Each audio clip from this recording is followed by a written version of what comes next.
कल सुना था।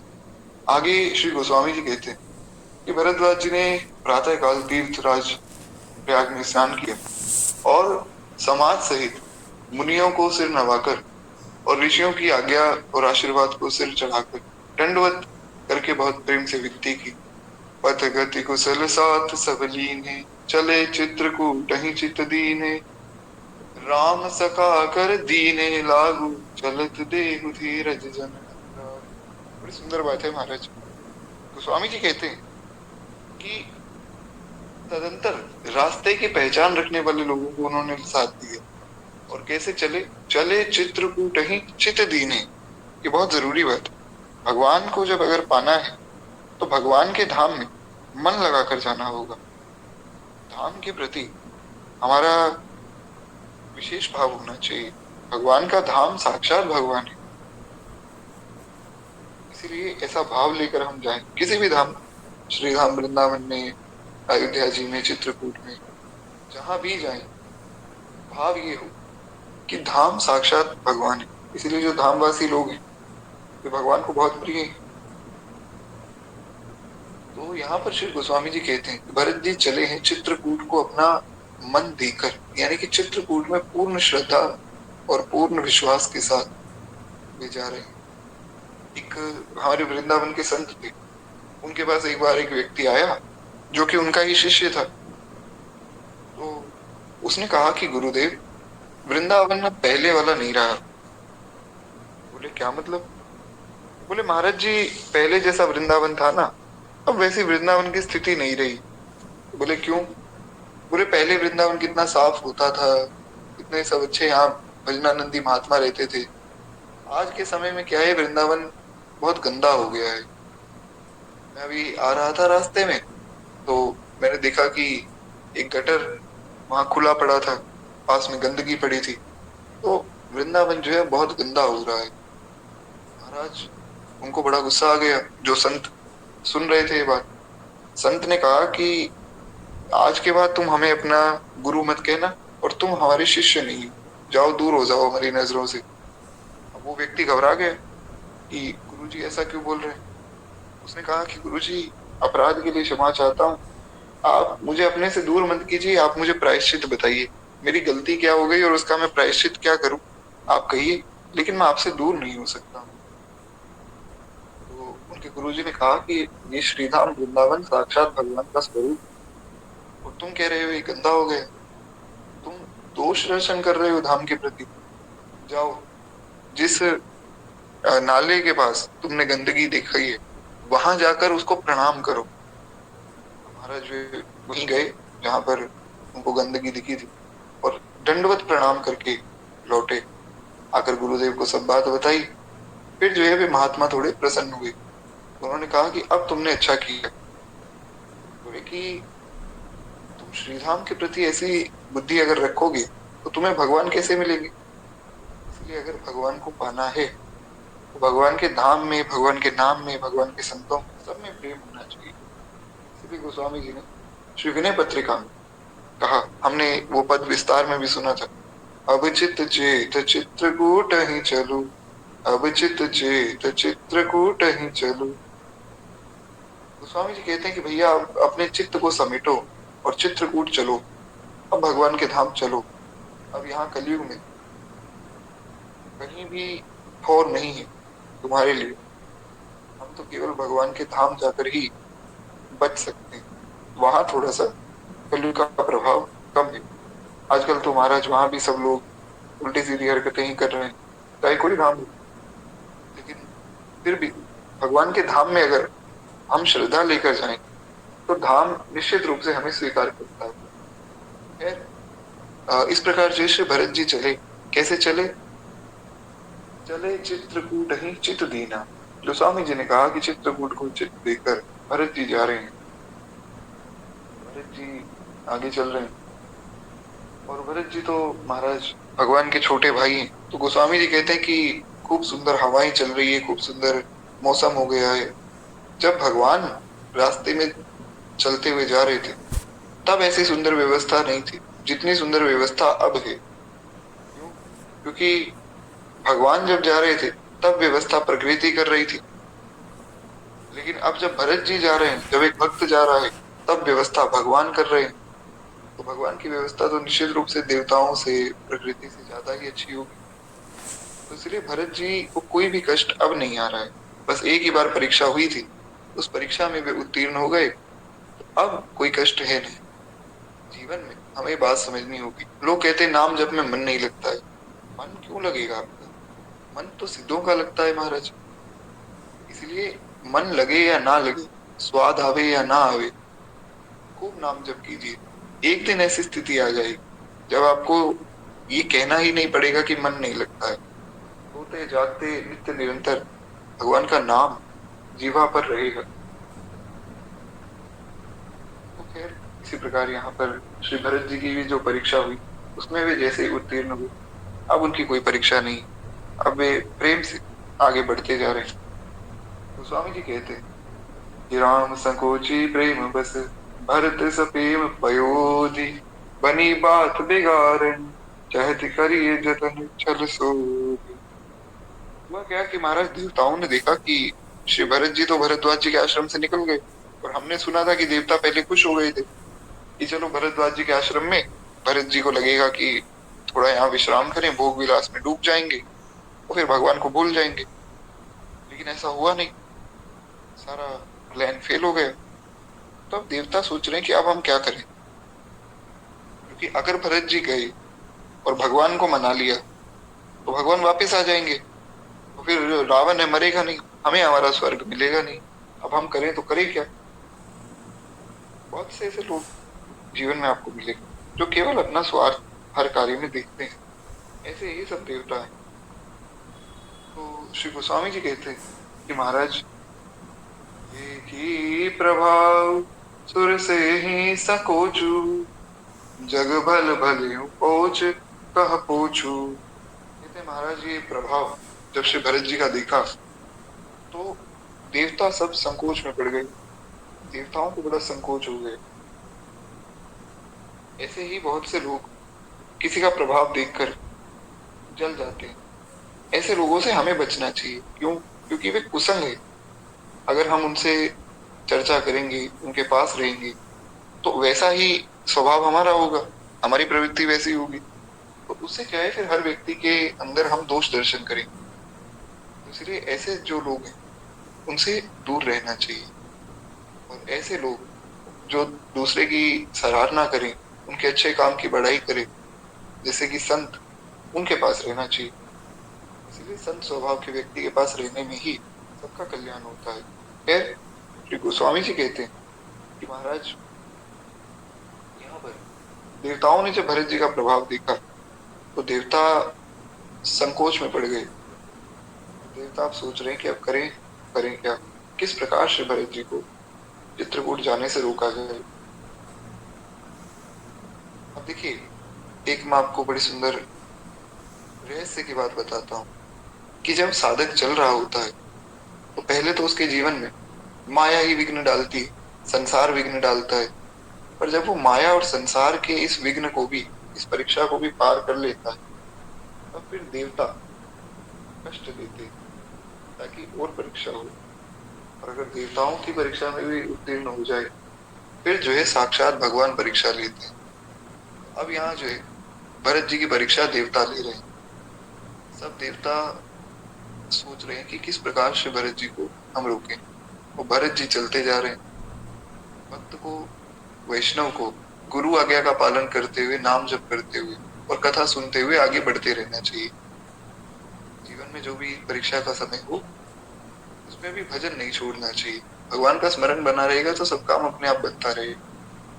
भरत जी को कुछ करने की आवश्यकता ही नहीं पड़ रही, वे बस भगवान को याद रखते हैं, यानी कि भगवान का स्मरण उनके मन में रहता है और अपने आप सब काम बन जाता है।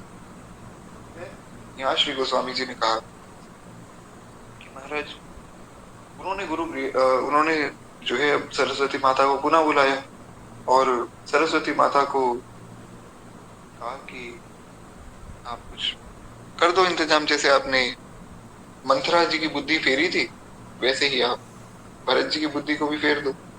और गुरु जी से कहा कि हे गुरुदेव, अब वही उपाय कीजिए जिससे श्री रामचंद्र जी और भरत जी की भेंट ना हो, क्योंकि अब अगर भेंट हो गई तो हम जानते हैं कि भरत जी का प्रेम तो हमारा जैसा प्रेम है, जिस प्रेम को देखकर पत्थर, पहाड़ सब पिघल जाते हैं। ऐसे प्रेम को देखकर भगवान क्यों नहीं पिघलेंगे? तो हमें ये तो पता है कि भरत जी अगर चले गए तो भरत जी राम जी को मना लेंगे, क्योंकि भरत जी का प्रेम ऐसा दिव्य है।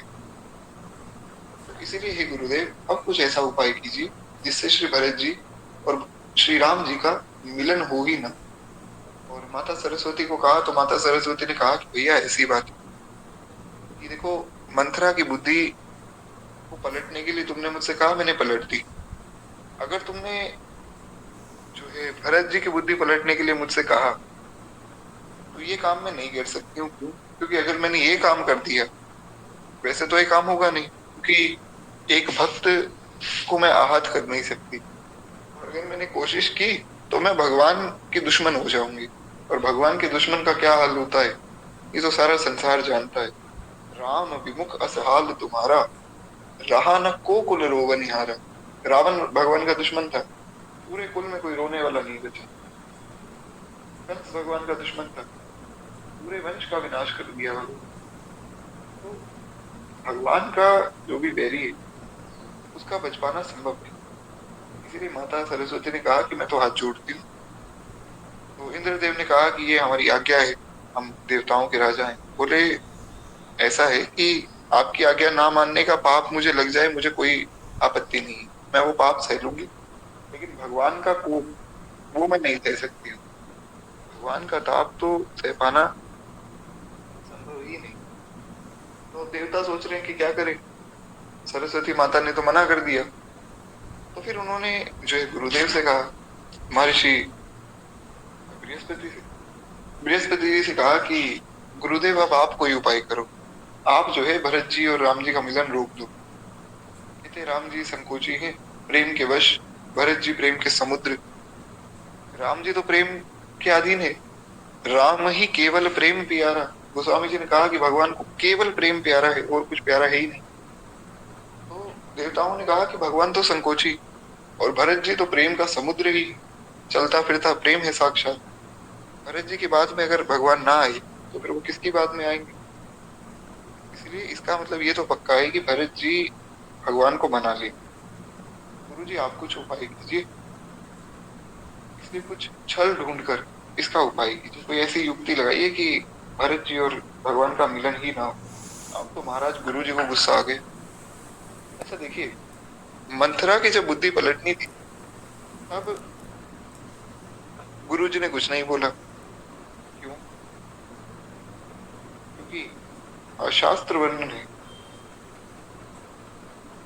सठ विधि समाचरे। सठ जो होता है ना, जो मूर्ख होता है उसके साथ वैसा आचरण करना चाहिए।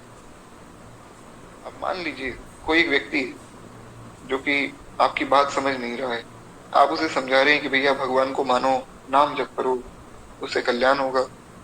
वो कह रहा है कि क्यों, मैं क्यों करूं? तो आप फिर भी प्रेम से समझा रहे हैं, वो नहीं समझ रहा है। तो शास्त्र के न्याय से फिर आप मूर्ख कहलाए जाएंगे, क्योंकि जो आपकी बात नहीं समझ रहा है आप उसको बार बार समझा रहे हैं। उसको उसकी भाषा में समझाया जाए। जैसे एक उदाहरण आपको देता हूँ। एक संत कथा करने गए, तो अपनी कथा में उन्होंने सबको कहा कि भैया भगवान का नाम जपो और उससे कल्याण होगा। तो बोले कौन सा नाम जपे? बोले जो नाम अच्छा लगे सो जपो, भगवान के सब नाम प्रिय। राम नाम लड्डू, गोपाल नाम खीर, हरि को नाम मिश्री है घोल घोल पी। बड़ा प्यारा भाव कि भगवान के तो सब नाम प्यारे ही हैं, जो नाम आपको प्रिय हो जो आप जपिए। बोले ठीक है महाराज जपेंगे। अब एक व्यक्ति वहां से उठ के आया जब कथा पूरी हो गई। बोले आपने आज कथा में कुछ कहा था, पूछता था भैया तुम कौन सी बात कर रहे हो?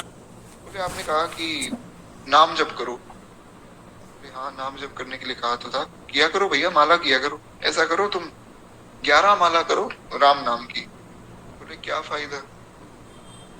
तो संत ने कहा कि फायदा मत देखो भैया, तुम भगवान का नाम जप करो, फायदा अपने आप हो जाएगा। बोले नहीं क्या फायदा? तो गुरु जी ने कहा कि चलो 11 नहीं तो ऐसा करो 5 माला कर लेना। बोले क्या फायदा?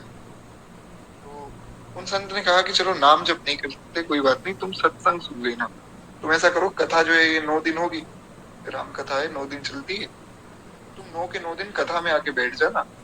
संत ने सोचा कि भाई भगवान से विमुख व्यक्ति, नाम जप में तो मन लगेगा नहीं, तो अगर कथा सुनेगा तो सत्संग के प्रभाव से मन शुद्ध होगा, मन शुद्ध होगा तो नाम जप की बात पुनः कहूंगा तो मान जाएगा। संत ने तो इस भाव से कहा। वो व्यक्ति अभी भी यही बात कह रहा है कि क्या फायदा। तो अब महाराज संत थोड़ा सा हैरान हो गए, ये तो मूर्ख है, इसको कैसे समझाएं। किसी एक व्यक्ति को अगर कुछ समझाना हो ना, एक बार समझाइए, 2 बार समझाइए, तीसरी बार आप खुद समझ जाइए कि ये व्यक्ति अब नहीं समझने वाला है, शांत व्यक्ति। तो अब संत को आया गुस्सा और संत ने उसको उसकी भाषा में ही जवाब देने का निर्णय किया। संत बोले कि भैया तुम तंबाकू खाते हो?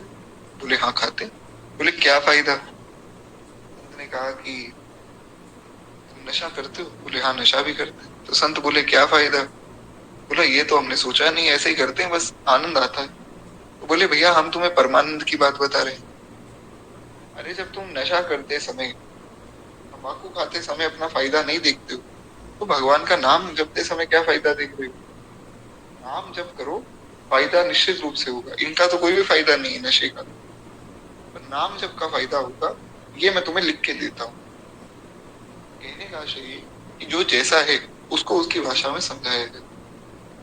अब मंत्रा कुटिल थी, तो मंत्रा को अगर उसकी भाषा में जवाब दी, उसके साथ छल हुआ, देवताओं ने उसको उसकी भाषा में जवाब दिया, गुरु जी कुछ नहीं बोले। पर भरत जी जैसे महात्मा, उनके बारे में ऐसी बुद्धि रखना कि इनकी बुद्धि को फेर दो, भगवान से मिलन ना हो, भगवान और भक्त के मिलन के बीच में बाधा बन जाना, सबसे बड़ा अपराध है। ब्रह्मा जी से अपराध हुआ, ब्रह्मा जी सब गोप वालों को उठाकर ले गए, भगवान ने अनंत रूप लिए, खुद ही गोप बन गए, खुद ही ग्वाल बन गए, खुद ही गायें बन गए, सब कुछ खुद ही बन गए महाराज। ब्रह्मा जी हैरान कि गायें वाले सब में उठा लाए, ये बच्चे कहाँ से आ गए, ये गायें कहाँ से आ गई? ब्रह्मा जी गए मिलने भगवान से, अनंत कोटि ब्रह्मांड के जितने ब्रह्मा थे सबको बुला लिया भगवान ने। किसी ब्रह्मा के 2 सिर हैं, किसी के 4 हैं, किसी के 400 हैं, किसी के 4 लाख हैं, किसी के 4 करोड़ हैं। ऐसे ऐसे ब्रह्मा जी भी आए थे जिनके 1-1 करोड़, 10-10 करोड़ सिर थे। और जो हमारे यहाँ के ब्रह्मा जी थे वो देख के हैरान हो गए महाराज, वो तो एकदम स्तब्ध रह गए कि ये क्या हो गया। भगवान की माया से पर्दा हटा, ब्रह्मा जी को होश आया कि ये मुझसे क्या हो गया, मैंने बहुत बड़ी गलती कर दी। भगवान ने बात ही नहीं की, ब्रह्मा जी ने खूब स्तुति की। आप भागवत जी का 11 स्कंद उठाकर पढ़िए, कितनी स्तुति की है। ब्रह्मा जी क्या क्या नहीं बोले, बोलते गए, भगवान ने एक शब्द का भी जवाब नहीं दिया। उसके बाद फिर ब्रह्मा जी ने सोचा कि चलो ऐसा करता हूँ, स्तुति में तो भगवान कुछ नहीं कह रहे, तो मैं ऐसा करता हूँ भगवान से प्रश्न करता हूँ। वहां पर ब्रह्मा जी ने बहुत से प्रश्न किए भगवान से, पर भगवान उसका भी उत्तर नहीं देते। आप पढ़िएगा, बहुत अच्छा प्रसंग है भागवत जी में, 11 स्कंद में, अगर कोई पढ़ना चाहिए तो बड़ा सुंदर अद्भुत प्रसंग है। तो ब्रह्मा जी ने बहुत से प्रश्न किए हैं, प्रश्नों का भी भगवान ने जवाब नहीं दिया। ब्रह्मा जी ने खूब स्तुतियां की, पर बात बनी नहीं। ब्रह्मा जी ने कहा कि हे नाथ, अब मुझसे जो अपराध बन गए वो तो बन गया, पर अगर आप मुझसे रूठ जाएंगे तो फिर बात कैसे बनेगी? आप मुझे प्रायश्चित बताइए, मैं सो प्रायश्चित करूंगा। भगवान ने कहा कि तुमने मेरे भक्तों से जो है मुझे अलग किया है, और इस पाप का एक ही प्रायश्चित है कि मुझे पुनः मेरे भक्तों से मिलवाओ। तो श्री ब्रह्मा जी महाराज कलयुग में स्वामी श्री नाभादास जी के रूप में आए, और उन्होंने भक्तमाल रूपी ये सुंदर एक माला बनाई और ये भगवान के गले में पहनाई। तब पुनः ब्रह्मा जी से भगवान ने बात शुरू की। ये जो भक्तमाल है ना, ये भक्तों की माला है, और इस माला का सुमेरु है श्री गोस्वामी तुलसीदास जी महाराज। एक बार प्रेम से बोलिए भक्तवत्सल भगवान की जय। तो भगवान से भक्त को दूर करना ये सबसे बड़ा अपराध है। यहाँ पर देवता वही अपराध करने जा रहे थे, गुरु जी ने डांट दिया, गुरु जी को बहुत गुस्सा आ गया। बृहस्पति जी ने कहा कि तुम ये जो करने जा रहे हो ना इंद्र, थोड़ा ध्यान रखना। क्यों? तुम्हारे 1000 नेत्र हैं, फिर भी तुम अंधे हो। इंद्र के 1000 नेत्र कैसे हुए, इसके पीछे भी एक कथा है कि अहिल्या जी के ऊपर उन्होंने गलत दृष्टि डाली और उसके परिणाम स्वरूप महर्षि गौतम ने उन्हें श्राप दिया। अब ये कथा तो खैर बहुत बड़ी है, आपने सुनी भी होगी निश्चित रूप से, बस समय की थोड़ी पर इस प्रकार से इंद्र को 1000 नेत्र थे। तो गुरु जी ने कहा कि इंद्र तुम्हारे पास 1000 नेत्र हैं, मायापति सेवक सन माया करई तउलटी परई सुराया। कहते कि मायापति ही भगवान, और उनके सेवक के साथ अगर तुम माया करोगे ना, उल्टी पड़ जाएगी। बात समझ लेना, ये साधारण व्यक्ति नहीं जिनसे तुम अब लड़ने जा रहे हो। मंत्रा तो चलो थी ही कुटिल, कोई बात नहीं। अगर तुम भरत जी के साथ या भरत जी की कोटि के किसी भी संत के साथ छल कपट करने की कोशिश करोगे ना, याद रखना भगवत गीता में भगवान ने कहा है कि छलिया मैं सबसे बड़ा, छल में मैं जुआ हूँ। अगर किसी के साथ कोई छल हो जाए तो वो इतना उसको कष्ट नहीं होता जितना सबसे ज्यादा कष्ट उसको जुए में हारने में होता है। कहने का चाहिए कि छल कपट में सबसे आगे जुए को रखा गया है। इसीलिए श्री व्यास भगवान ने 4 स्थान बताए कलयुग के रहने के। उसमें प्रथम ही द्यूतम पानम, द्यूतम सबसे पहला ही जुआ है कि जुआ नहीं खेलना चाहिए। किसी भी प्रकार का कोई भी गलत काम हम ना करें, विशेष रूप से जुआ ना खेले, पानम यानी कि मदिरा पान ना करें, तो बल्कि गमन ना करें। ये जो बहुत गहन बातें हैं, इनको तो बिल्कुल भी सोचना भी नहीं चाहिए। खैर बृहस्पति जी ने समझाया कि भैया भगवान से मत जो है लड़ाई मोल लो, क्योंकि अगर भगवान के दुश्मन तुम बन गए तो किसी देवता को भगवान छोड़ेंगे नहीं, संसार देवताओं से विहीन हो जाए। और तुम कहीं अगर इस होश में हो कि भैया हम देवता हैं, हम संसार को चला रहे हैं, तो इस होश में मत रहना।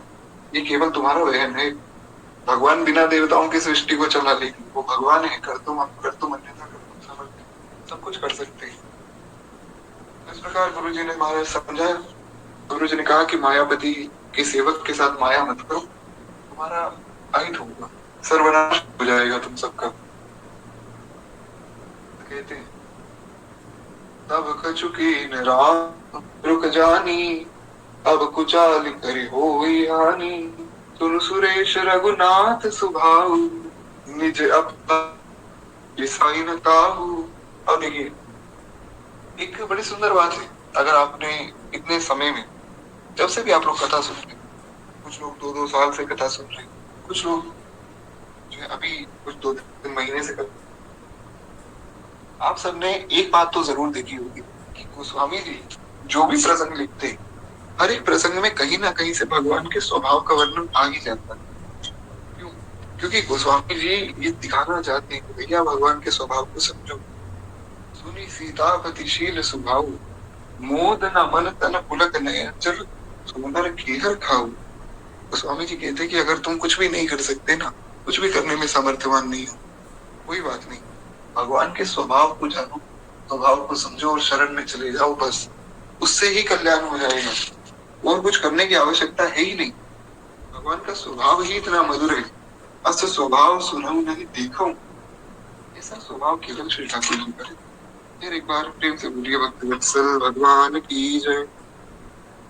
तो गोस्वामी जी कहते हैं कि महाराज महर्षि बृहस्पति ने उनको समझाया कि भैया देखो भगवान के स्वभाव को समझो। सब देवताओं को महर्षि बृहस्पति समझा रहे कि अब तुम लोग भगवान के स्वभाव को समझो, भगवान का स्वभाव कैसा है। कहते हैं कि पिछली बार तो तुमने श्री रामचंद्र जी का रुख जानकर जो है कुछ गलत किया, हालांकि मंथरा की बुद्धि को तुमने जो है फेर दिया, परंतु उससे हानि तो ये हुई ना कि भगवान को बन जाना पड़ा, भगवान को कष्ट हुआ और उनके पिताजी की मृत्यु हो गई, पर भगवान ने तुम्हें कुछ भी नहीं कहा। क्यों? क्योंकि हालांकि तो पहली बात तो यही कि भगवान की लीला है, तो ऐसा तो होना ही था। दूसरी बात ये है कि देवता अपनी मर्जी से कुछ कर नहीं सकते। अगर कोई ये चाहे कि मैं भगवान को वन भेज दूं, संभव ही नहीं। अगर भगवान चाहे कि मैं बन जाऊंगा तो कोई रोक भी नहीं सकता है। तो श्री गोस्वामी जी कहते हैं कि गुरु जी ने समझाया, देखो पिछली बार तो तुमने ये गड़बड़ की, भगवान ने तुम्हें क्षमा कर दिया। क्यों? क्योंकि भगवान का स्वभाव है कि अपना अपराध भी सह लेते। निज अपराध रिसा ही न भाव, अपने ऊपर किया हुआ अपराध भगवान सह लेते। भगवान को अगर कोई गलत कहता है तो भगवान सह लेते। जैसे शिशुपाल, शिशुपाल नित्य उठता, भगवान को 99 गालियां देता, तब उसके मन को सुख मिलता था। जैसे संतों का नियम होता है कि सुबह उठेंगे और भगवान का चरणामृत आदि लेंगे, उसके बाद कुछ खाएंगे। शिशुपाल का ये नियम था कि मैं उठते ही भगवान कृष्ण 99 गालियां दूंगा, उसके बाद मैं कुछ खाऊंगा। तो शिशुपाल ने महाराज को गालियां दी पर भगवान ने कुछ नहीं कहा। लेकिन पितामह भीष्म, उन्होंने अर्जुन पे केवल अपना धनुष उठाया, भगवान को क्रोध आ गया। क्योंकि भगवान भक्त वत्सल है। भक्त पर कभी भी कोई आंच आती तो भगवान तुरंत आगे आ जाते। भक्तों का अपराध भगवान सह ही नहीं सकते। जैसे श्री भरत जी, श्री विभीषण जी, अगर आपने विभीषण जी की कथा सुनी तो जब विभीषण जी ने भगवान को बताया कि प्रभु मेरे भाई की नाभि में आप जो है बाण मारिए, क्योंकि आप जितने बाण मार रहे हैं उससे इसका सिर कटता है, सिर वापिस आ जाता है, क्योंकि इसको वरदान प्राप्त है। तो आप नाभि में बाण अगर मारेंगे ना तो ये मर जाएगा, क्योंकि इसकी नाभि में अमृत कलश है और जैसे वो अमृत कलश टूटेगा ये मर जाएगा। रावण ने कहा कि तू मेरा भाई होके मुझे मारना चाहता है। तो रावण ने विभीषण जी पर ही बाण चला दिया। हालांकि रावण बड़ा प्रेम करता था विभीषण जी से, तभी तो विभीषण जी को आज तक उसने लंका में रखा हुआ था। पर विभीषण जी ने समझाई अच्छी बात तो नहीं माना। तो विभीषण जी ने सोचा कि बेचारा भगवान के हाथ से मरेगा तो कल्याण हो जाएगा। संत तो कभी किसी का बुरा सोचते ही नहीं। तो उन्होंने अच्छी बात सोचकर भगवान को कहा कि प्रभु आप इसको मार दो। तो रावण ने जैसे ही विभीषण जी पर बाण चलाया, भगवान ने विभीषण जी को धक्का मार दिया, विभीषण जी को पीछे कर दिया और खुद साक्षात श्री भगवान विभीषण जी के सामने खड़े हो गए और वो बाण का प्रहार भगवान ने सहा। कैसी करुणा है श्री भगवान, ऐसा प्रेम, ऐसा स्वभाव केवल भगवान का है। वही बात यहाँ अजय बृहस्पति जी बता रहे हैं कि भैया भगवान का स्वभाव ऐसा है कि अपने ऊपर आया हुआ संकट, अपने ऊपर आया हुआ कष्ट भगवान सह लेते हैं। परंतु एक बात ध्यान रखना, क्या कि जो अपराध भगत कर करई, राम रोष पावक सोई जरई। कहते कि हे इंद्र, ये बात याद रखना कि जो भगवान के भक्त पे अपराध करता है, भगवान के भक्त का हानि करता है, वो फिर भगवान के रोष से जल जाता है, भगवान के क्रोध की अग्नि से वो भस्म हो जाता है। एक बार प्रेम से बोलिए, भक्तवत्सल भगवान की जय। अपना मान टले टल जाए, भक्त का मान न टलते देख। भक्त के प्रति भगवान के अंदर ऐसी करुणा है जैसे एक माँ के अंदर अपने बच्चे के प्रति होती है। धर्म सदा तिनके रखवारी, जिमी बालक राखई महतारी। गोस्वामी जी ने लिखा है, भगवान ने मानस जी में कहा कि जैसे एक बालक को उसकी माता प्रेम से रखती, वैसे ही मैं अपने भक्तों की रक्षा करता हूँ। और हमारे गुरुदेव भगवान तो कहते हैं कि केवल एक माता नहीं, अनंत माताएं अगर एक साथ अपना वात्सल्य बरसाएं तब भी जाकर भगवान के बराबरी नहीं कर। ऐसा वात्सल्य है श्री ठाकुर जी, भगवान के वात्सल्य कहा जाए। नित्य निरंतर हम अपराध करते जा रहे हैं, नित्य निरंतर भगवान कृपा बरसाते जा रहे हैं, इससे ज्यादा प्रेम क्या होगा। कहते लोकहु वेद विदित इतिहासा, यह महिमा जानहि दुर्वासा।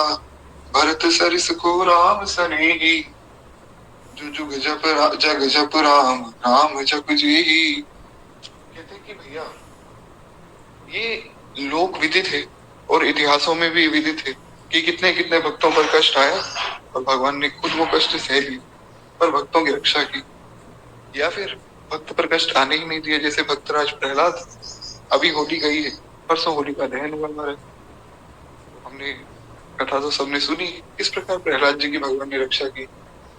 तो भगवान जो है भक्त पर कष्ट सह नहीं सकते। उसमें भी भरत जी की कोटि का भक्त हो, फिर तो सोचना भी नहीं चाहिए। क्यों? क्योंकि भरत सरिस को राम सनेही, जग जपु राम राम जपु जेहि। ये है श्री भरत जी का चरित्र। सारा संसार जो है भगवान श्री राम का है। भगवान श्री राम भरत जी को बचते हैं। मेरी बिगड़ी कौन बनावे भैया, भरत बिना मोहे पल पल कौन हर्षावे भैया, भरत बिना। हमने सुना था कल की कथा में कि किस प्रकार श्री ठाकुर जी कह रहे हैं कि मेरी बिगड़ी कौन बनावे भैया भरत बिना। तो भरत जी ऐसे महात्मा है कि जग जपु राम राम जपु जेहि। संसार भगवान का भजन करता है और भगवान भरत जी का भजन करते हैं। तो महर्षि खैर बृहस्पति जी ने कहा कि देखो, अगर तुम सब देवता मिलकर ये सोच रहे हो कि भरत जी के साथ छल कपट कर लोगे तो तुम बचोगे नहीं, क्योंकि भगवान के सबसे प्रिय भक्त हैं। तो देवताओं ने कहा कि फिर अब हम करें क्या? कहते हैं, देवराज रघुकुल श्रेष्ठ श्री रामचंद्र जी के भक्त का काम बिगाड़ने की अगर बात तुम सोचते भी हो तो फिर तुम्हारा सर्वनाश निश्चित है। और ऐसा करने से लोक में तो अपयश होगा ही, पर लोक में दुख होगा। शोक के समान दिनों दिन बढ़ता ही चला जाएगा। दिन ब दिन दुख बढ़ेगा और कुछ मिलेगा नहीं तो। इसलिए इन सब बातों को छोड़ो। इसीलिए तो भगवान ने कहा ना कि अर्जुन मेरी शरण में एक बार आ जाओ और निडर हो जाओ, फिर तुम निश्चिंत हो जाओ, फिर आगे का काम मेरा है।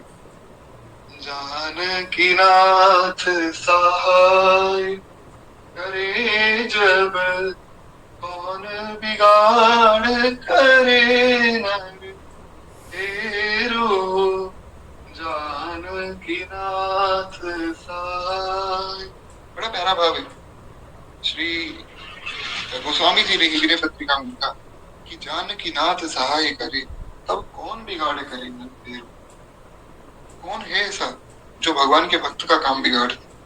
बस बात है विश्वास की। हमने कल सुना कि कोई पैदल चल रहा है, कोई अपनी सवारी पर चल रहा है, डर सबको लगता है, और जो विश्वास रूपी बस में बैठ गया उसको किसी बात का डर? आराम से वो समय पर अपनी जगह पर पहुंच जाएगा। तो इसलिए विश्वास बहुत आवश्यक है। एक बार प्रेम से बोलिए भक्तवत्सल भगवान की जय। तो कहते हैं, हे देवराज हमारा उपदेश सुनो। श्री रामचंद्र जी को जो है अपना सेवक परम प्रिय है, इसीलिए ये सब बातें मत सोचो और सेवक के साथ कभी भी वैर मत करो। यद्यपि वे सम है, हालांकि भगवान सबके लिए समान है, परंतु ये बात ध्यान रखना कि भक्त से भगवान का ज्यादा प्रेम, भक्त के ऊपर भगवान के लिए कोई भी नहीं। और यही बात सेम टू सेम बात भगवान ने भगवत गीता में कही। इसलिए जैसा कि मैंने कहा था कि संसार का कोई भी शास्त्र ऐसा नहीं जिसके किसी भी श्लोक का वर्णन मानस जी में ना हो। सब कुछ है मानस जी में। तो गीता जी में भगवान ने यही कहा, 9वें अध्याय का 26वां श्लोक, समोहम सर्वभूतेषु नामे द्वेष्योऽस्ति न प्रियः। लेकिन ये भजन भी तुम भक्ता मैत्री तेषु चाप्यहम्। भगवान ने कहा कि अर्जुन वैसे तो मैं सबके लिए समान हूँ, ना मुझे कोई बहुत प्रिय है ना कोई मेरा शत्रु है, परंतु अगर तुम मेरे भक्त हो ना तो फिर तुम मुझे थोड़े अधिक प्रिय हो, फिर मैं तुमसे प्रेम ज्यादा करता हूँ। यही बात भगवान ने महाभारत में कही। दुर्योधन ने कहा कि आप तो जो है पांडवों का पक्षपात करते हैं, ये गलत बात है। अगर आप खुद को भगवान कहते हो तो महाराज सबके लिए समान रहो। ये पांडवों को पक्षपात करना अच्छी बात नहीं। भगवान ने कहा कि हाँ मैं करता हूँ पांडवों का पक्षपात, और मैं ही खुल के कहता हूँ और आगे भी करूंगा। और जो व्यक्ति पांडवों का द्रोही है वो मेरा द्रोही है। भगवान ने साफ कहा ये बात महाभारत में। इसलिए भगवान भक्तों से अधिक प्रेम करते हैं। फिर यही बात जो है बृहस्पति जी ने समझाई, कहा कि तथापि वे भक्त और अभक्त के हृदय के अनुसार सम और विषय व्यवहार करते हैं, और लेकिन भक्त को थोड़ा ज्यादा प्रेम करते हैं, भक्त को गले से लगाते हैं और अभक्त को मारकर तार देते हैं। वे भगवान तारते सबको है। भगवान ने रावण को भी तारा, भगवान ने विभीषण जी को भी तारा। दोनों ही एक ही कुल के और दोनों ही सगे भाई, परंतु रावण को जब तारा तो उसको मार दिया, मारकर तारा। जब विभीषण जी को तारा तो महाराज कहो लंकेश सहित परिवारों। भगवान ने कहा कि हे लंकेश, कहो कैसे हो, तुम्हारा परिवार कैसा है। वहां मारा नहीं, विभीषण जी को तो पूछा है, कुशल पूछा है। तो भक्त को भगवान हृदय से लगाते हैं, भक्त को मार कर डालते हैं। इसीलिए भगवान का प्रेम भक्त से ज्यादा है और अभक्त से थोड़ा भक्त के कंपेरेटिवली कम, ऐसा हमें समझना चाहिए। इसलिए जो भगवान रावण और कंस आदि का कल्याण कर सकते हैं, तो आप सब तो भगवान के भक्त हैं, आपका कल्याण तो निश्चित रूप से होगा। ये बात आपको समझनी होगी। एक बार प्रेम से बोलिए भक्त वत्सल भगवान की जय। तो इस प्रकार श्री बृहस्पति जी ने समझाया। कहते हैं, राम सदा सेवक रुचि राखी, वेद पुराण साधु सुर साखी, अस जिय जान तजहि कटुलाई, जो करहु भरत पर प्रीति सुहाई। अब ये प्यारी चौपाई है। इसमें महर्षि बृहस्पति जी ने समझाया कि देखो इंद्र, ऐसा है कि राम सदा सेवक रुचि राखी, भगवान अपने भक्तों की रुचि हमेशा रखते हैं। आप खुद देखिए, इस बात का अनुभव तो आप अपने जीवन में भी करेंगे। जितने भी लोग यहाँ बैठे हैं कथा में, एक बार अपने हृदय पे हाथ रख के सोचिए कि क्या कभी ऐसा हुआ कि आपने अपने मन में कोई भाव किया कि काश ये चीज हो जाती, और वो तुरंत पूरा ना हुआ हो। तुरंत पूरा हो जाता है महाराज, कैसे ना कैसे भगवान व्यवस्था बनाते हैं। ये बात कहने की आवश्यकता नहीं है, इस पर विस्तार करने की भी आवश्यकता नहीं है। इस बात के लिए तो आप अपने जीवन को टटोलिए और देखिए कि क्या कभी ऐसा हुआ है कि आपने फिर भगवान से मांगा और भगवान ने मना कर दिया, भगवान ने ना दिया। वो बात अलग है कि अगर कोई ऐसी वस्तु से आपका अहित होता है तो वो तो नहीं मिलेगी, क्योंकि भगवान केवल हितकारी वस्तु देते हैं। पर कभी कोई अच्छी बात आपके मन में आई हो, भगवान ने पूर्ण ना की हो, ऐसा नहीं, क्योंकि भगवान सदा अपने सेवक की रुचि रखते हैं। अरे महाराज, कहाँ तक कहूँ, गोस्वामी जी ने तो सेवक की बात कही है। मुझ जैसा दीनहीन पापी जो सेवा तो जानता ही नहीं क्या होती, भजन भी नहीं जानता, भगवान मुझ जैसे की रुचि रखते हैं, तो आप तो फिर भी भक्त हैं। तो ठाकुर जी में बहुत करुणा है और सेवक के प्रति तो बहुत प्रेम।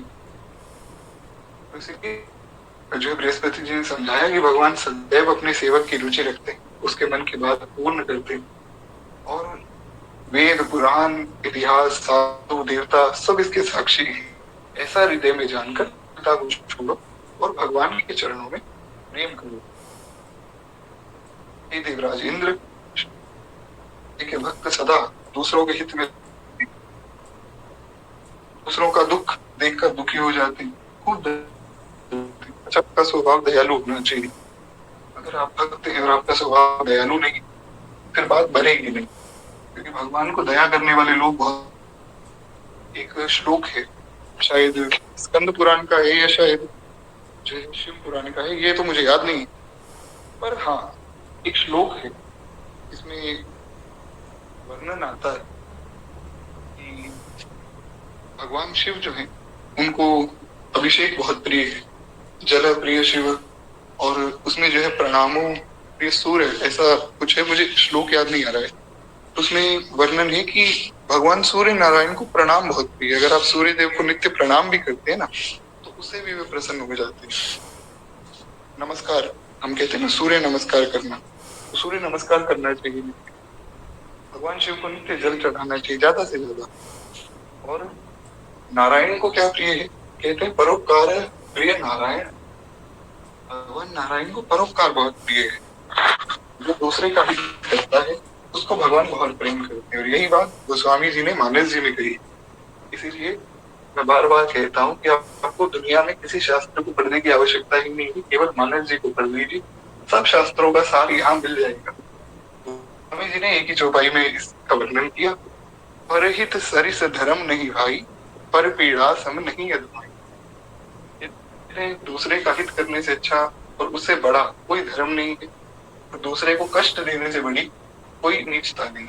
इसीलिए दूसरे का हित करो, सबके कल्याण में, सबके कल्याण के बारे में सोचना चाहिए, ऐसा श्री गोस्वामी जी वर्णन करते हैं। खैर, एक बार प्रेम से बोलिए भक्तवत्सल भगवान की जय। गोस्वामी महाराज की।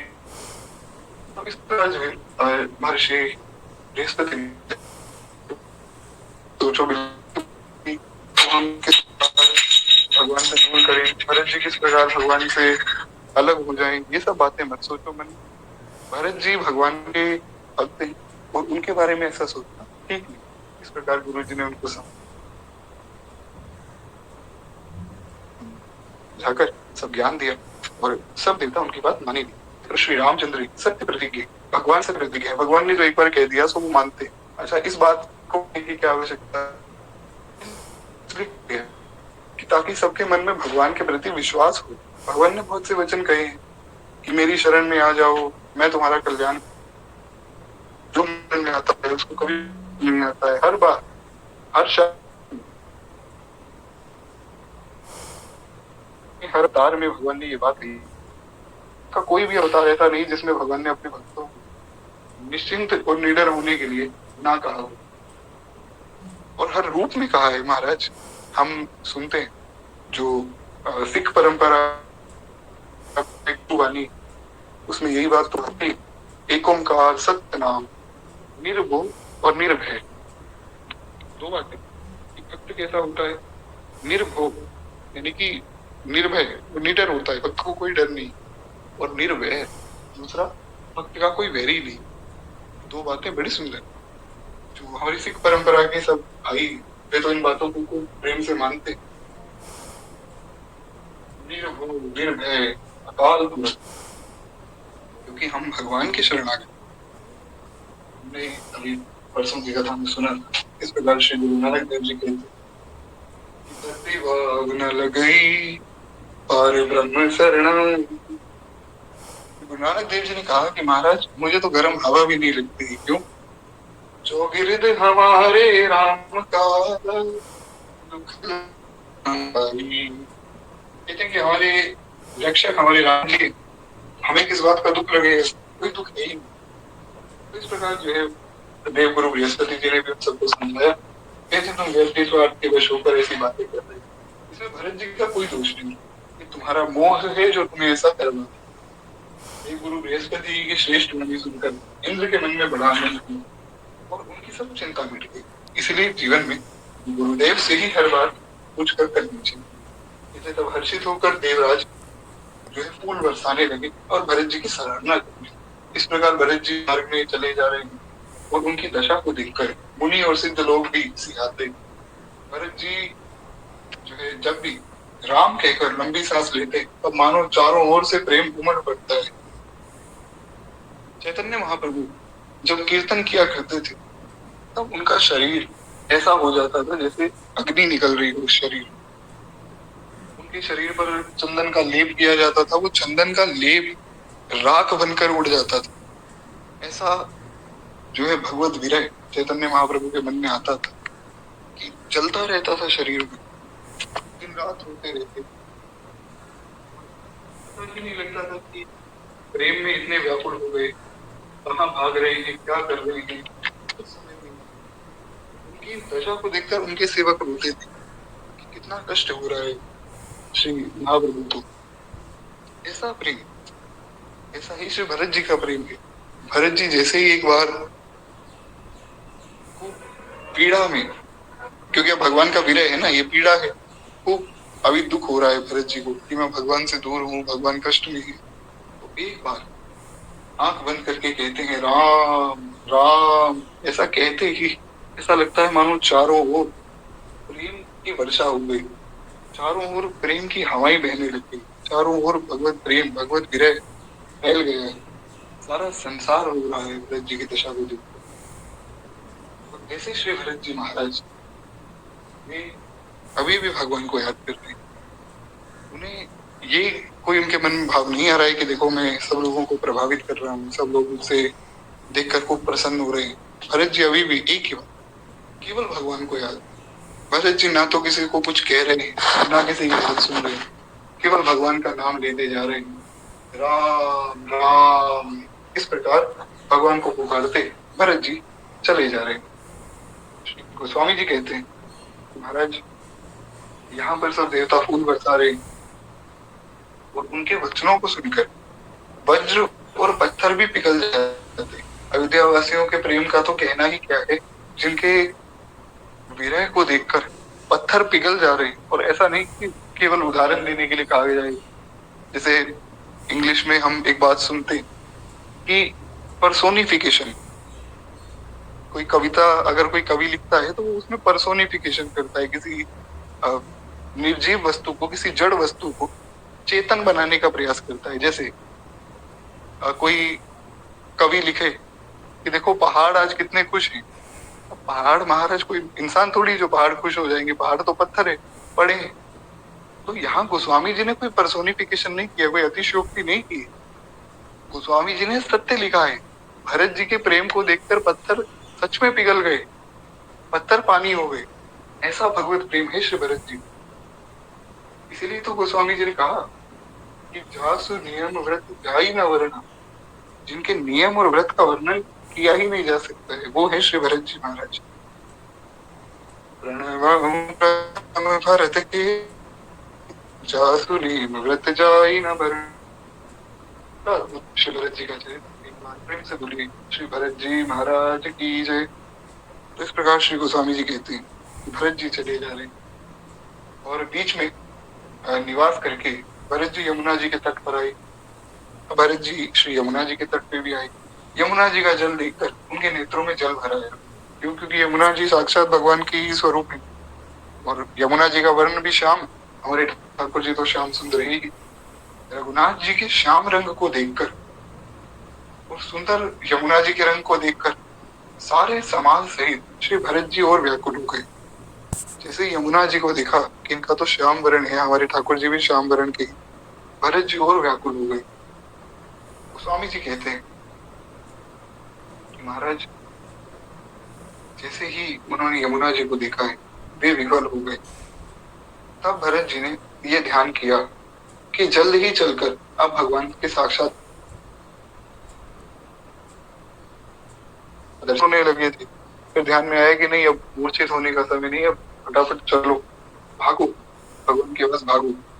यहाँ से एक शिक्षा और मिलती है, एक भक्त जो भी करे, जो भी देखे और जो भी सुने, वो सब केवल भगवान के लिए हो।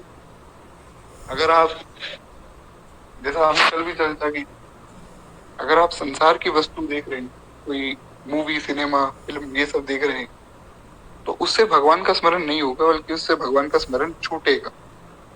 तो इसलिए ये सब चीजें छोड़कर हमें केवल भगवान का दर्शन करना चाहिए।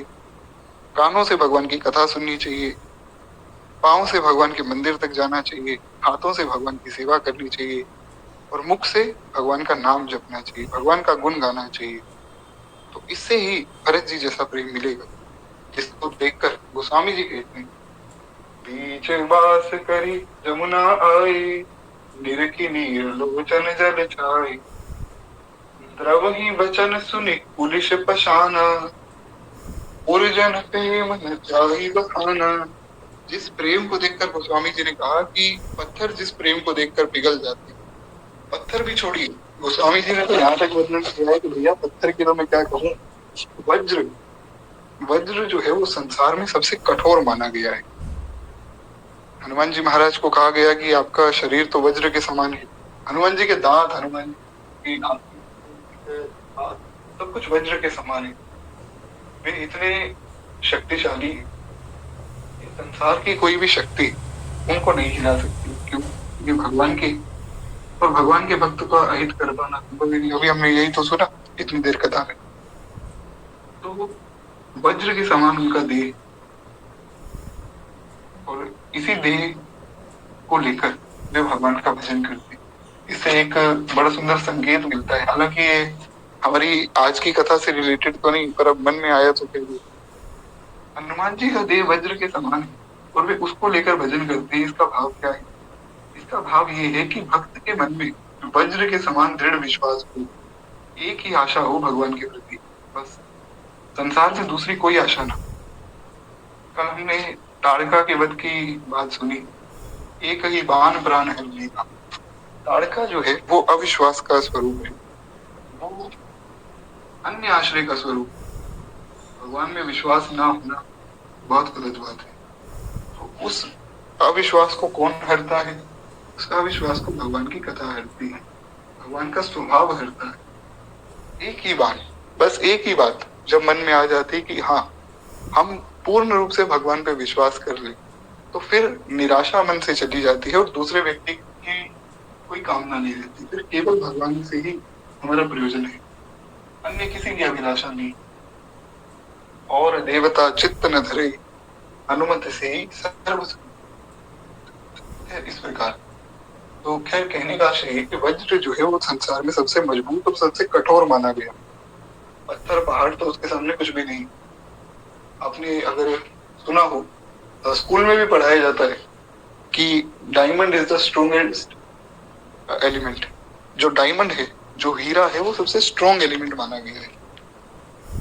डायमंड से भी ज्यादा मजबूत अगर कुछ है तो वो है वज्र, जो कि इंद्रदेव के पास भी है। तो वो वज्र इसीलिए इंद्र को मिला था। और ये बना कैसे? ये महर्षि दधीचि की हड्डियों से बनाया गया। जब देवताओं पर संकट आया तो देवताओं ने सोचा कि अब क्या करें, कैसे बचे। भगवान शिव के पास सब भागे। उसने कहा कि भैया, मेरे एक महान भक्त हैं दधीचि, उनके पास जाओ। दधीचि अगर तुम्हें अपने शरीर की हड्डियां दे दे तो तुम बच जाओगे। तो उनकी हड्डियां लेकर ये वज्र बनाया गया। फिर तो स्वामी जी कहते हैं कि ऐसा कठोर वज्र वो आज भरत जी की इस प्रेम की दशा को देखकर पिघलता है। ऐसा ऐसा आनंद श्री भरत जी के मन में। एक बार भगवान का नाम लेते हैं, आंखों से झरझर आंसू बहने लग जाते हैं। इतने आंसू बहते हैं, इतने आंसू बहते हैं कि कहा नहीं जा सकता है। हमारे कलयुग में ही एक ऐसे भक्त हुए, परम पूज्य श्री प्रेम भिक्षु जी महाराज। प्रेम भिक्षु जी महाराज का नियम था कि जो भी उनके यहाँ आएगा, उनके आश्रम में, उसको फ्री में भोजन मिलेगा। कोई कुछ नहीं करना है, ना आपको सेवा करनी है, ना कुछ करना है। आप आओ, प्रेम से भोजन पाओ। बस एक शर्त है कि आपको भगवान के नाम का कीर्तन करना है नित्य निरंतर। वहां पर अखंड कीर्तन होता श्री विजय मंत्र का। विजय मंत्र जो हम सुबह मंगलाचरण के बाद सुनते हैं ना, श्री राम जय जय राम, तो नित्य निरंतर बस ये विजय मंत्र चलता रहता। वहां पे सब लोग गाते रहते। और वहां बस यही नियम था कि आप आओ, थोड़ी देर कीर्तन करो, आधा घंटा 1 घंटा, फिर आप प्रेम से प्रसाद पाओ। अगर जो कीर्तन नहीं करेगा उसे प्रसाद नहीं मिलेगा। एक व्यक्ति हमारे गुरुदेव भगवान के पास आए। उन्होंने कहा कि महाराज जी, मैं लंदन में रहता हूँ। आप विश्वास नहीं करेंगे, हम एक समय में इतने गरीब थे कि हमारे पास खाने के लिए भोजन नहीं था। पूरा परिवार भूखा रहता। फिर हमें जब पता लगा प्रेम भिक्षु जी महाराज के बारे में कि वो ऐसा ऐसा जो है भोजन देते हैं, सबको कीर्तन करना होता है, तो हम सारा परिवार जाकर कीर्तन में बैठ जाते। और हमारी बेइज्जती ना हो, किसी को ये ना लगे कि देखो पूरा परिवार ही खाने के लिए यहाँ आ गया। क्योंकि हमारे पास पैसे ही नहीं थे, तो हम क्या करते? तो हम लोग अलग अलग बैठते, थोड़ा दूर दूर बैठते थे। तो हम जो है आधा घंटा कीर्तन करते। विजय मंत्र का करना पड़ता, मजबूरी थी, क्योंकि भोजन मिलता उसके बाद। पर उस कीर्तन को करने के प्रभाव से आज इतनी कृपा है श्री ठाकुर की, क्योंकि हम लंदन में रहते और खूब बड़ा हमारा कारोबार है।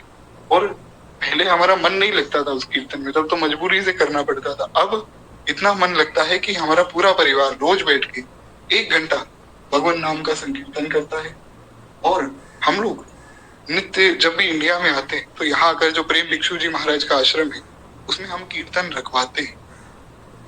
तो इस प्रकार ऐसा भाव श्री प्रेम भिक्षु जी का था, जिन्होंने कितने कितने लोगों का कल्याण किया। और ऐसा नहीं कि प्रेम भिक्षु जी महाराज कुछ नहीं कीर्तन करते, 22 घंटे कीर्तन करते। जब वे कीर्तन करते थे, कीर्तन में नाचते थे, उनकी दशा ऐसी हो जाती थी कि संभाले नहीं संभलते। जो पास वाले लोग थे वे उनको कहते थे कि महाराज जी अब आप विश्राम कर लीजिए। नहीं, खूब नाच रहे, नाचते नाचते पाँव में खून बहने लग गया, हाथों में दर्द होने लग गया, लेकिन उन्हें सुध ही नहीं है शरीर की, वे बस नाच रहे। तो नाचते नाचते इतने आंसू बहते भगवान के विरह में, डॉक्टर हैरान हो गए। एक बार जो है डॉक्टर के पास उनको कोई लेके गया, हालांकि वे तो डॉक्टर के पास जाते नहीं। किसी संत ने आग्रह किया कि मेरी आज्ञा है कि आप चलो। तो डॉक्टर के पास गए। डॉक्टर ने कहा कि इनके शरीर में इतने आंसू निकलते कि साइंस से परे है ये बात। इतना तो किसी व्यक्ति के शरीर में पानी ही नहीं है जितने इनके आंसू निकल जाते हैं। पानी के रूप में ही तो आंसू सब निकलते हैं। तो बोले इतने आंसू तो निकल ही नहीं सकते, इतना कोई रो ही नहीं सकता है। कितना ही बड़ा भारी से भारी दुख आ जाए, इतना कोई नहीं रो सकता है। पता नहीं ये सब कैसे रो लेते हैं। तो प्रेम भिक्षु जी महाराज ने कहा कि भैया ये सब समझने की कोशिश मत करो, भजन करो, क्योंकि मैं समझ में नहीं आऊंगा। ऐसा प्रेम, ऐसा अद्भुत आनंद जो समझ से परे है, ऐसा ही प्रेम तो श्री भरत जी का है। भरत जी एक बार भगवान का नाम ले रहे और उस एक बार में ही सारा संसार भगवान के विरह में रोने लग जाता।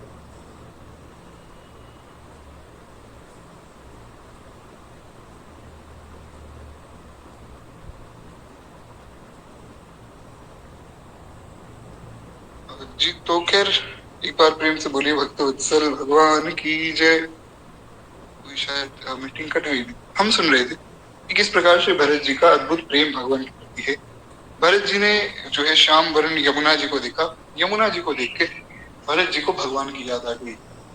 हम संसार में जो भी देखें, जो भी सुने, वो भगवान की याद दिलाने वाला और भगवान से मिलाने वाला, तभी हमारा देखना और हमारा सुनना सफल है। और ऐसी दशा तभी आती है जब हम खूब नाम जप करते हैं। और क्या होता है कि कोई भी वस्तु आप देखेंगे आपको भगवान का स्मरण हो पाएगा। उसके लिए बस निरंतर नाम जप और निरंतर कथा श्रवण करते रहिए। एक दिन ऐसी अवस्था आ जाएगी कि जहां देखोगे वहां भगवान दिखेंगे। जित देखूं तित शाम हुई, गोपियां कहती शाम शाम रटत रटत राधा शाम हुई। तो सखियन से पूछ रही कि राधा कहाँ गई। अद्भुत प्रेम श्री किशोरी जी का है। तो ऐसा प्रेम तभी आता है जब गुरु कृपा होती है, जब नाम महाराज की कृपा होती है, जब भगवान की कथा की कृपा होती है। खैर एक बार प्रेम से बोलिए भगवान की जय। बस केवल 2-4 चौपाइयां हम और सुने, उसके बाद वाणी को विश्राम देंगे। श्री गोस्वामी जी वर्णन करते हैं कि महाराज इस प्रकार यमुना जी के तीर पर वे पहुंचे।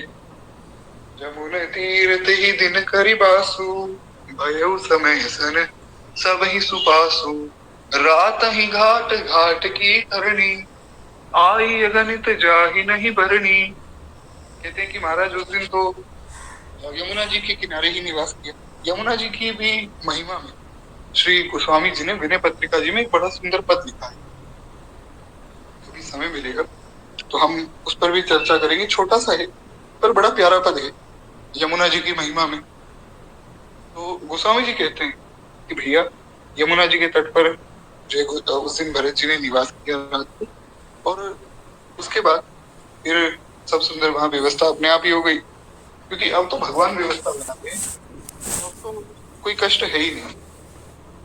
और फिर जो है रात ही रात में निषाद राज का संकेत पाकर घाट की अनगिनत नावें वहां आ गई। निषाद राज ने अपने जो प्रजा के लोग हैं उनको कहा कि देखो ऐसा है, हमें आगे जाना है, तो ऐसा करो जितने भी नाविक तुम्हें यहाँ जानते हैं, उस जंगल के राजा तो निषाद राज थे, तो बोले कि सब नाविकों को यहाँ बुला लो, सब नाविक यहाँ आए और अपनी अपनी नाव ले आए ताकि हम लोग जो है यमुना जी को पार करके आगे बढ़ सके। तो कहते प्रात पार भय एक ही केवा, तो श्री राम सखा की सेवा। चले नहाई नदी सिर नाई, बात निषाद नाथ दो भाई। कि सवेरे एक ही घेरे में सब लोग पार हो गए, यानी कि एक ही बार में सब लोग वहां पार हो गए। और श्री रामचंद्र जी के सखा निषाद राज की इस सेवा से संतुष्ट सब लोग हुए। और फिर जो है स्नान करके नदी को सिर नवाकर निषाद राज के साथ दोनों भाई यानी कि भरत जी और शत्रुघ्न जी पूरी प्रजा को लेकर फिर आगे बढ़े। कहते कि आगे अच्छी अच्छी सवारियां श्रेष्ठ मुनि हैं, उनके पीछे सारा राज समाज जा रहा है। मतलब आगे के अच्छी सब सवारियों की व्यवस्था हुई, उसमें सब श्रेष्ठ मुनि आए, यानी जितने ब्राह्मण थे, जितने भी अयोध्या के संत थे, सबको बिठाया गया। साथ में गुरुदेव को बिठाया गया, महर्षि वशिष्ठ को। और पीछे पीछे सारे राजसभा के लोग आ रहे थे, माताएं और बाकी अन्य जितने अयोध्यावासी सब जा रहे थे। और उसके पीछे दोनों भाई बहुत ही सादे भूषण वस्त्रों में पैदल चले जा रहे हैं। भरत जी अभी भी पैदल चल रहे हैं। भरत जी अपने नियम को भंग नहीं करते। सेवक, मित्र, मंत्री, पुत्र सब उनके साथ हैं। लक्ष्मण जी, सीता जी और रघुनाथ जी का स्मरण करते लोग जा रहे हैं। जहां जहां श्री रामचंद्र जी ने निवास किया, विश्राम किया, वहां वहां वे प्रेम सहित प्रणाम करते हुए आगे बढ़ते जा रहे हैं। ऐसा अद्भुत प्रेम है कि अब सब लोग बहुत जोश से जा रहे हैं। इस मार्ग में जोश होना बहुत आवश्यक है। जो व्यक्ति इस मार्ग में निराश हो जाता है ना, हार जाता है, वो भगवान को नहीं पा सकता है। भगवान को पाने के लिए जोश चाहिए। तो आनंद हो हमारे हृदय में हर पल हर क्षण। तो क्यों ना वो महाराज, हम भगवान के हैं। भगवान के होकर अगर हम निराश हो रहे हैं तो फिर कैसे बात बनेगी। इसलिए हम तो खूब आनंद में रहे, नित्य निरंतर भगवान की करुणा का अनुभव करें। सुख पाया, सुख पाया, मेहर तेरी सुख पाया। बड़ा प्यारा भाव कि हे प्रभु, आपकी कृपा से खूब सुख है, खूब आनंद है। ऐसा आनंद है कि कहा नहीं जा सकता। जैसा कबीर बाबा की मस्ती है, जो सुख पायो राम भजन में, सो सुख नाही अमीरी में। मन लागो मेरो यार फकीरी में, मन लागो मेरो यार फकीरी में। श्री कबीर बाबा कहते हैं ना कि मन लागो मेरो यार फकीरी। ऐसा आनंद हर एक भक्त के मन में नित्य निरंतर, तभी उसे भगवान के उस सच्चिदानंद में रूप का अनुभव होता है। खैर, श्री गोस्वामी जी कहते हैं कि सब लोग को उत्साह के साथ अब आगे बढ़ते हुए जा रहे हैं। इसे मार्ग में सब रहने वाले स्त्री पुरुष ये सुनकर घर का काम काज छोड़कर दौड़े हुए आए, और उनके रूप और सौंदर्य को देखकर, प्रेम को देखकर वे सब अपने जन्मों का फल पाते। हमने सुना था कि संत का दर्शन हो जाए तो कल्याण निश्चित है। संत दरस जिन्हें प्राप्त करें। और कल जितने भी सब मुनि भरत जी से मिलने आए थे, उन्होंने भी यही बात कही कि हमने भगवान का दर्शन किया। आज हमें लगता है कि भगवान के दर्शन करने का जो फल है, उस फल स्वरूप आपका दर्शन होगा। हे भरत जी, आपकी कोटि के महात्माओं का दर्शन कर पाना सबके लिए संभव नहीं। तो जिस पर भगवान बहुत ज्यादा द्रवित हो जाते, उसको संतों का दर्शन देते। इसलिए नित्य निरंतर संतों का दर्शन करना चाहिए। कहीं कोई संत मिले, किसी संप्रदाय का हो, संत को प्रणाम करें, क्योंकि वे भगवान के सबसे प्रिय होते हैं। कहते हैं, जहाँ जहाँ राम बास विश्रामा, तहाँ तहाँ करहि सप्रेम प्रणामा। जहाँ जहाँ भगवान रुके थे, सब स्थानों को प्रणाम करके आगे चल रहे हैं। कहते हैं, गांव की स्त्रियां एक दूसरे से प्रेम पूर्वक कहते हैं कि सखी, ये राम लक्ष्मण है या कोई और है। क्योंकि देखिए, श्याम गौर सुंदर दो भ्राता, भगवान भी श्याम और लक्ष्मण जी गौर, भरत जी भी श्याम और शत्रुघ्न जी गौर। यानी कि भगवान का जैसा वर्ण है वैसा वर्ण भरत जी का है, और लक्ष्मण जी के जैसे दिखते हैं श्री शत्रुघ्न जी। और भरत ही राम ही की अनुमारी, भरत जी तो एकदम राम जी के जैसे ही दिखते हैं।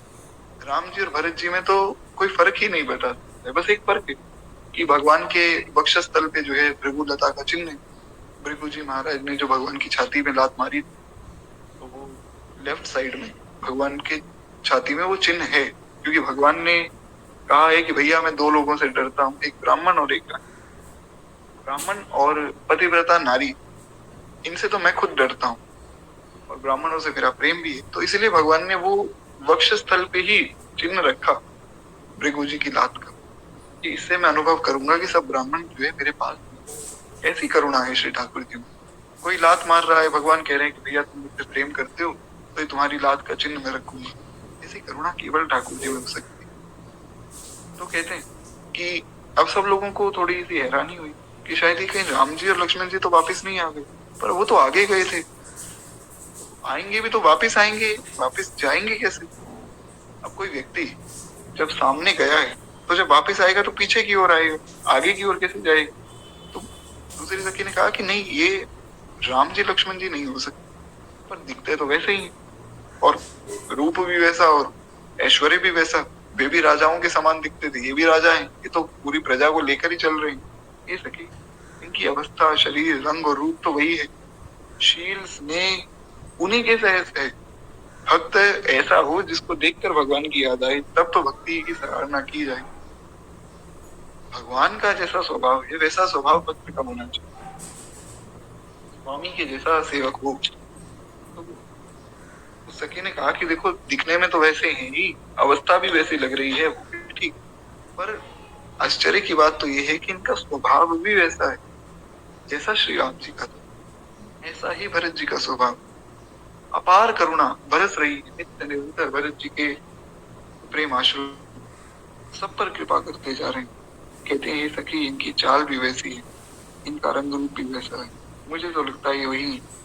तो दूसरी सखी कहती परंतु ये सखी इनका ना तो वह वेश है, उन्होंने तो वल्कल वस्त्र पहने थे ना, ये तो जो राजसी वस्त्रों में आए, हालांकि वस्त्र साधारण है पर है तो राजसी, बढ़िया वस्त्र पहने हुए हैं। और ना सीता जी साथ में, उन दोनों भाइयों के साथ में तो एक स्त्री भी थी, बड़ी कोमल सी सुकुमारी, इनके साथ में तो नहीं। और इनके आगे चतुरंगिनी सेना चल रही है, वे तो अकेले चल रहे थे। और दूसरी बात जो है इनके मुख पे प्रसन्नता नहीं, वो तो बड़े प्रसन्न होकर जा रहे थे, ये रोते हुए जा रहे हैं। देखिए बड़ी सुंदर बात है, भगवान सदा प्रसन्न रहे, इसलिए भक्त को प्रयास करना चाहिए। भगवान हर परिस्थिति में प्रसन्न है, ये भगवान सिखा रहे हैं।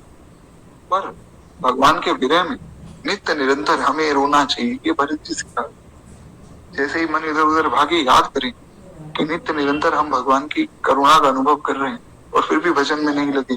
समय खत्म होने वाला है, तब कोई व्यक्ति की मृत्यु आ जाए पता ही नहीं। अभी कल की बात है, और मैं जो है दादी जी के पास बैठा था, उनसे कुछ चर्चा कर रहा था, तो उन्होंने बताया कि हमारी ही गली में जहां हम रहते हैं, वहां ही 2-3 घर छोड़ के आगे किसी का एक घर है।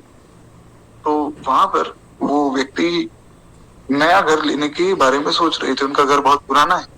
तो उन्होंने सोचा नया घर लेंगे, सब घर तय हो गया, सब बात हो गई। अगले दिन उनको घर में शिफ्ट होना था, तो बोले सामान सब चला गया है, और अपनी माता जी के साथ अकेले रहते थे। तो घर पे आए, रात को बड़े खुश थे, बोले कि मम्मी सामान सारा चला गया और सब पैकिंग हो गई है, सब कुछ हो गया है, वो नए वाले घर को खुलवा दिया, सब व्यवस्था हो गई, बस आज रात को यहाँ सोना है, कल तो नए घर में चले जाएंगे। बड़े खुश थे, खूब मिठाई भी बांटी सब जगहों पर। हुआ क्या कि रात के दिन ऐसा तूफान आया, ऐसा तूफान आया कि घर हिल गया। घर हिला तो जिस कमरे में वो व्यक्ति सो रहे थे वो कमरा गिर गया, मृत्यु आ गई, पता ही नहीं लगा। सुबह माता जी बेचारी उठी, अब ये तो वृद्ध थी, उन्हें ना फोन चलाना आता ना कुछ, उन्हें उन्होंने देखा कि कमरा गिर गया और मेरा बेटा नहीं दिख रहा, वे घबरा गई और चलने में थोड़ी असमर्थ क्योंकि अवस्था बढ़ी। तो उन्होंने आसपास जैसे तैसे लोगों को बुलाया, सबको बताया कि भैया हमारा तो कोई परिवार भी नहीं, कोई दूर के रिश्तेदारों को बुलाकर फिर सब बात बताई। तो 2 दिन बाद उन माता जी की भी मृत्यु हो गई, क्योंकि वे सोचने लगे कि ना तो कोई परिवार में और कोई व्यक्ति, एक ही बेटा था वो भी मर गया। तो इस सोच में उनका भी देहांत हो गया। तो कुछ भी नहीं पता है कब मृत्यु आ जाए। जो व्यक्ति आज इतना खुश है, क्या पता 2 घंटे बाद उसके प्राण ही ना रहे, 2 घंटे भी कौन कहे, 2 मिनट बाद भी कोई रहे ना रहे। इसलिए नित्य भगवान का स्मरण हो, नित्य निरंतर भजन चलता रहे, तब बात बनेगी। खैर एक बार प्रेम से बोलिए भक्त वत्सल भगवान की है। इस प्रकार श्री भरत जी महाराज जो है आगे चलते जा रहे हैं और सब सखियां अपना अपना अनुमान लगा रही कि ये राम जी हैं या कोई और है। तो कोई व्यक्ति तर्क देता है कि शायद ये भगवान के भाई हो, उनके जैसे ही दिखते हैं, हो सकता है कि उनके छोटे भाई हो। कहते कि हो तो सकता है, पर ये भेद के कारण संदेह हो रहा है, यानी कि दिखने में भगवान के जैसे, रंग रूप भगवान के जैसा, स्वभाव भगवान के जैसा, पर वस्त्र अलग, चतुरंगिनी सेना, वो मुस्कुरा रहे थे, ये रो रहे। तो कुछ बातें तो मिलती हैं, कुछ नहीं मिलती। अब किस प्रकार सब फैसला हुआ वो हम कल की कथा में सुनेंगे। आज वाणी को ये विश्राम देते हुए केवल 2 मिनट प्रेम से मानस भगवान की